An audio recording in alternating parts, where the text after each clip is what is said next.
இன்று வந்த சொந்தமா இடையில் வந்த பந்தமா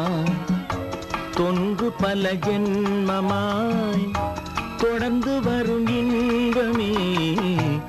இன்று வந்த சொந்தமா இடையில் வந்த பந்தமா தொன்று பல ஜென்மமாய் தொடர்ந்து வரும் இன்பமே இன்று வந்த சொந்தமா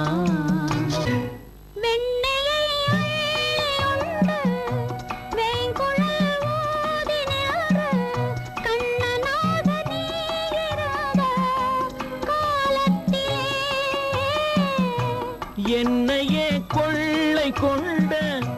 புன்னகை வீசி நின்ற கன்னிகை